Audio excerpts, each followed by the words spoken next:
Hello guys, welcome back to our channel future study. तो guys, इसमें हम BA program second year semester third की जो आपके डिसिप्लिन सब्जेक्ट है हिस्ट्री, भारत का इतिहास 1200 से 1700 और ये क्लास हमारी फर्स्ट है। इसके इम्पोर्टेंट क्वेश्चन विद आंसर आपको इस वीडियो में हम बताने जा रहे हैं और ये ऐसे रेगुलर एनसीईआरटी स्टूडेंट के लिए और ये मोस्ट इम्पोर्टेंट क्वेश्चन है जो आपके पेपर में ना 90% जो चांस होते हैं ये क्वेश्चन आपके पेपर में आए। ठीक है गाइस, तो क्वेश्चन आप देख सकते हैं जो हमने क्वेश्चन लिया है इसमें आपका। इससे पहले हम बता दें इम्पोर्टेंट क्वेश्चन की हमने वीडियो बना चुके हैं, उसमें हमने 25 क्वेश्चन बता रखे हैं। प्लीज़ आप उन सभी क्वेश्चनों को एक बार देख लीजिएगा, उसी में से आपके क्वेश्चन पेपर बनेंगे। उसका लिंक हम आपको डिस्क्रिप्शन बॉक्स में दे देंगे एंड ये आप क्वेश्चन का आंसर देख सकते हैं। क्या अलाउद्दीन खिलजी की मूल्य नियंत्रण नीति एक नवीन प्रयोग था? उत्पादकों अहम उपभोक्ताओं पर उनके प्रभाव की समीक्षा कीजिए। और इसी क्वेश्चन को इस टाइप से भी आपसे पूछा जा सकता है। ये सभी क्वेश्चन एक ही है। देखिए, अलाउद्दीन खिलजी द्वारा प्रवर्तित आर्थिक और सैनिक सुधारों का प्रशिक्षण कीजिए। अलाउद्दीन खिलजी के आर्थिक सुधारों का वर्णन कीजिए। तो अगर आपसे सिंपली क्वेश्चन पूछेगा ना तो यही वाला पूछेगा कि जो अलाउद्दीन की खिलजी के आर्थिक सुधार क्या थे या सैनिक सुधार क्या थे, तो मतलब एक ही है। ठीक है, तो ये क्वेश्चन आपका पता चल गया एंड इसके आंसर आपको हम दिखाते हैं। और यहाँ पर भी आप देख सकते हैं इसमें भी 3 टाइप से क्वेश्चन पूछे, सभी एक ही, थोड़े बहुत क्वेश्चन को चेंज किया गया। तो आप क्वेश्चन को आपको समझना होगा कि पूछा क्या जा रहा है। ठीक है, तो चलिए हम आपको आंसर बताते हैं यहाँ से। अलाउद्दीन खिलजी 1296 ईस्वी में दिल्ली की गद्दी पर बैठे। जो अलाउद्दीन थे वो कब दिल्ली में आए थे और कब बैठे थे? तो 1256 ईस्वी है ना, उसमें वो दिल्ली की गद्दी पर बैठ गए थे। वो एक कुशल शासक के साथ साथ एक योग्य प्रशासन भी था। अनपढ़ होते हुए भी वह एक मौलिक विचारक था। और जो अलाउद्दीन खिलजी है ना वो अनपढ़ थे, वो पढ़े लिखे नहीं थे, लेकिन जो उनके अंदर ना एक मौलिक विचारक था। ठीक है, और उनके अनेक सुधार दिल्ली सल्तनत के इतिहास में एक नए प्रयोग के रूप में दिखाई देते हैं। और उन्हें काफ़ी सारे सुधार किए जो एक दिल्ली सल्तनत के रूप में दिखाई देते हैं। ठीक है, उसमें अन्य क्षेत्रों के साथ साथ बाजार संबंधी सुधार तथा आर्थिक सुधार पर विशेष बल दिया। जो अलाउद्दीन खिलजी थे उनके दो जो होते थे, एक बाजार संबंधित और एक जो आर्थिक सुधार, इन दोनों पर ना काफ़ी ज़्यादा उन्होंने ध्यान दिया है, बल दिया है इन्हें सुधार करने में। और इस टॉपिक के ऊपर ना इस पूरे वीडियो में हम बताने जा रहे हैं। अलाउद्दीन खिलजी के बाजार संबंधित तथा आर्थिक सुधारों का विवेचना निम्न प्रकार से किया जा सकता है। ठीक है, तो यहाँ से आप देख सकते हैं उनकी पिके एंड यहाँ से आपका आंसर देख सकते हैं। जो बाजार संबंधित सुधार थे वो क्या क्या थे, तो जो निम्नलिखित होते हैं। एंड फर्स्ट पॉइंट आपके सामने, वस्तुओं के मूल्यों पर निर्धारण, मतलब कि जो वस्तुएं होती है ना उसके जो मूल्य होते हैं उन पर कम किया गया कि जो आम व्यक्ति भी ना उसे आसानी से खरीद सकते और अपना जीवन यापन कर सके। तो देखिए, उसने प्रतिदिन उपयोग की जाने वाली वस्तुओं की एक सूची तैयार की। आवश्यक वस्तुओं के मूल्य निर्धारण कराए गए, मतलब एक सूची तैयार की गई कि हाँ जो रोज के व्यक्ति के जीवन में क्या क्या चीज़ें ज़रूरत होती है और उनके जो पैसे होते हैं किस टाइप से पैसे लिए जाते हैं और कितने में मार्केट में बिच रहा है, तो उसी हिसाब से ना उसे कम किया गया।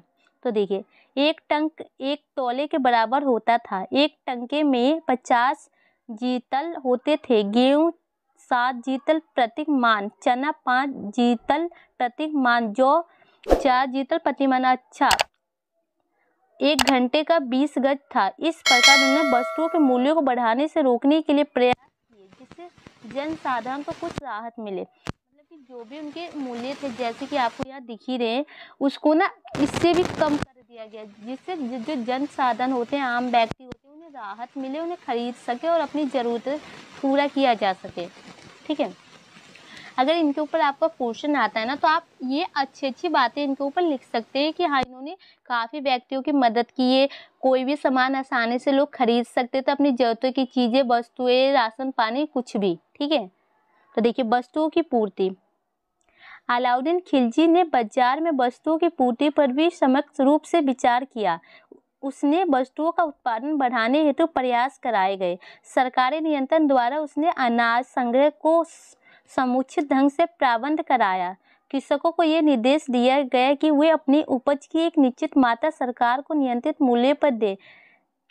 लगन भी नगद ना देकर अन्य के रूप में लिया जाता था। इससे आवश्यक वस्तुओं की पूर्ति में सुधार हुआ।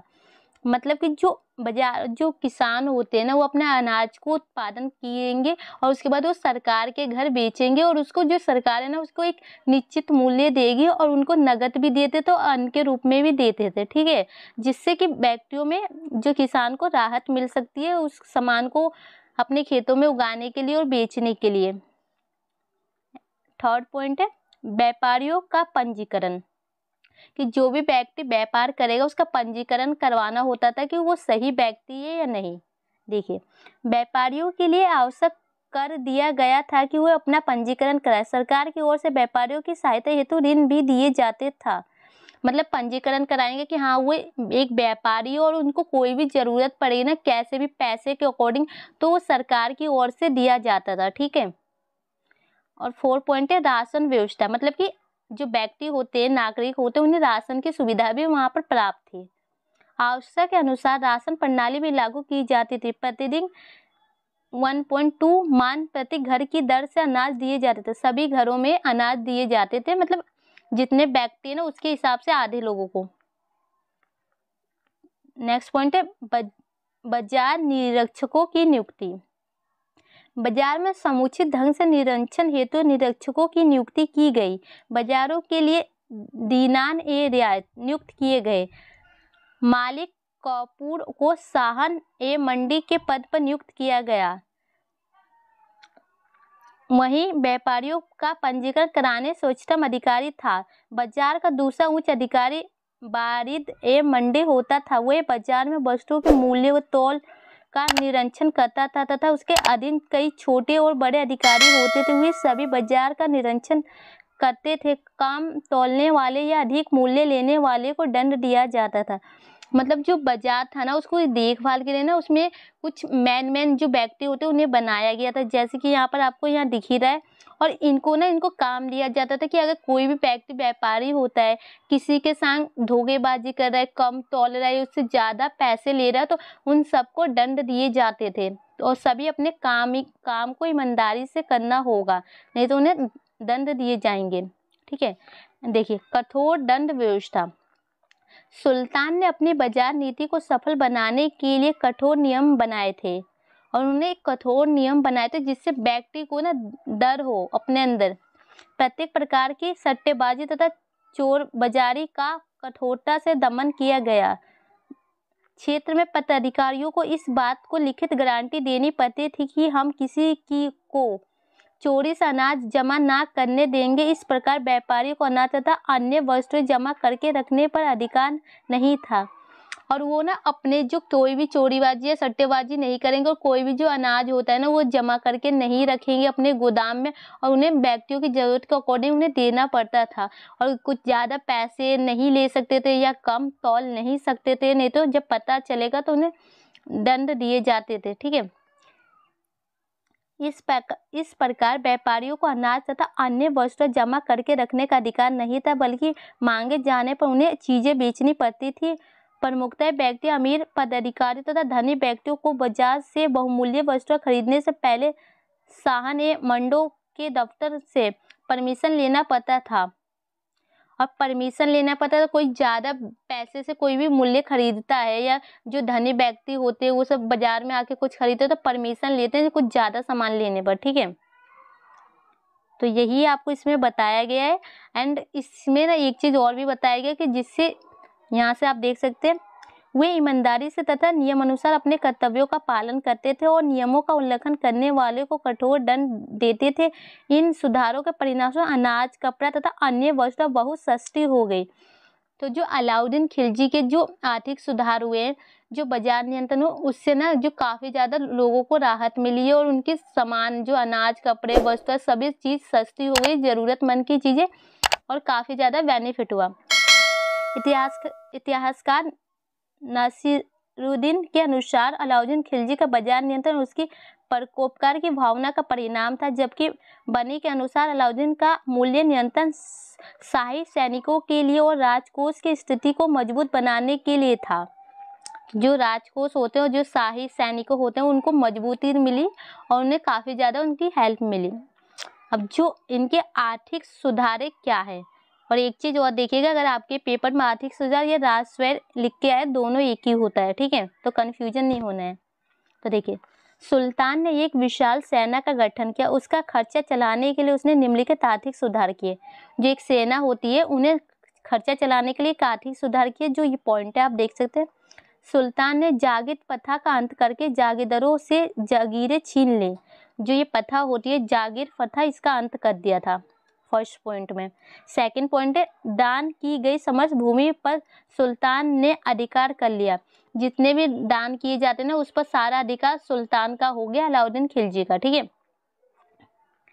थर्ड पॉइंट है, सुल्तान ने कर वसूलने के लिए एक सचिव नियुक्त किया और साम्राज्य को कई भागों में विभाजित करके प्रत्येक भागों के लिए अध्यक्ष नियुक्त किया। और जो कर वसूलते, जैसे आप कह सकते हैं जो पैसे होते हैं उसको ना अलग अलग लोगों के द्वारा उनसे वसूले जाते थे, ठीक है, नियुक्ति किया।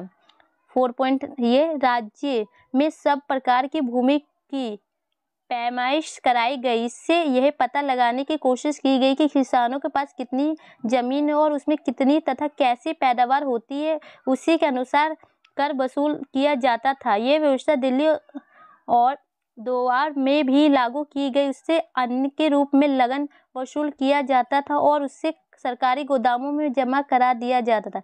मतलब कि जो किसान होते हैं ना, उनसे पहले तो ये पता लगाया गया कि उनके पास कितनी भूमि है और वो क्या क्या अनाज पैदा कर रहे हैं, और उसको जो भी फालतू होते थे उनको ना कर के रूप में लेके और जो सरकारी गोदाम होती थी वहाँ पर उन्हें जमा करा दिया जाता था कि कोई भी प्रॉब्लम हो, कोई भी परेशानी में उन्हें गरीबों को दिया जा सके, ठीक है। 5 पॉइंट है, देखिए, दो अब प्रांत उपजाऊ होने के कारण भूमि पर अनाज के रूप में देता था, उसे अधिक कर वसूल किया जाता था। और जहाँ पर अनाज ना कुछ ज़्यादा होता था वहाँ से ज़्यादा कर वसूले जाते थे, ठीक है। 6 पॉइंट लास्ट पॉइंट है ये आपका इस क्वेश्चन का आंसर। सुल्तान ने विशाल सेना के सैनिक का वेतन कम कर दिया और बाजार की सभी वस्तुओं का भाव इस प्रकार नियत कर दिया कि सैनिकों ने कम वेतन से भी उनका खर्चा चल जाता था। और जो भी बाजार की वस्तुएं होती थी, सामान होती थी, जो वहाँ के सुल्तान थे अलाउद्दीन खिलजी, उन्होंने कम मूल्य पर कि कोई भी काम सैनिक अपना वेतन से अपने खर्चे उठा सकता है और चला सकता है। उसने वस्तुओं के भाव निर्धारित करने के साथ साथ वस्तुओं के वितरण के लिए बाजारों की भी व्यवस्था की गई। अलाउद्दीन के अनुशासन संबंधी सिद्धांत उसकी मृत्यु के पश्चात भी जीवित रहे। जब उनकी मृत्यु हो गई ना, उसके पश्चात भी जो उनके नियम कानून थे वो जीवित रहे। आगे आने वाले शासकों में से कई ने उनके विभिन्न शासक सिद्धांत तथा सैनिक सुधारों को अपनाया और लाभित हुए। और जो उनके बाद जो नेता बने, शासक बने, जो राजा बने, उन्होंने उनके नियम कानून को अपनाया और उसको लागू किया और उनसे उनको फायदा भी हुआ, ठीक है। डॉक्टर एस राय लिखते हैं, अलाउद्दीन प्रथम मुस्लिम साम्यवादी और भारत का प्रथम महान मुसलमान शासक प्रावंत था। भारत में मुस्लिम साम्राज्य और मुस्लिम शासन का इतिहास उसी से प्रारंभ होता है। अलाउद्दीन खिलजी के रहने के बाद, जो जाने के बाद ना, वो लिखते हैं ना कि जो इनके अलावा ना कोई भी नहीं है ऐसा महान व्यक्ति के रूप में ही जाने जाते, और इनके जो मुस्लिम साम्राज्य के थे और इनके आधार पर ना मुस्लिम की पहचान होती है, ठीक है। तो यहाँ पर फाइनली इस क्वेश्चन का आंसर कंप्लीट हो गया। नेक्स्ट वीडियो में आपको नेक्स्ट क्वेश्चन मिलेंगे, क्वेश्चन विद आंसर इंपॉर्टेंट। अगर आप हमारे चैनल पर न्यू हो तो प्लीज़ चैनल सब्सक्राइब जरूर कीजिएगा और टेलीग्राम व्हाट्सएप ग्रुप ज्वाइन कर लीजिएगा, लिंक आपको डिस्क्रिप्शन बॉक्स में मिल जाएगा। तो वीडियो को शेयर कीजिए। Thank you.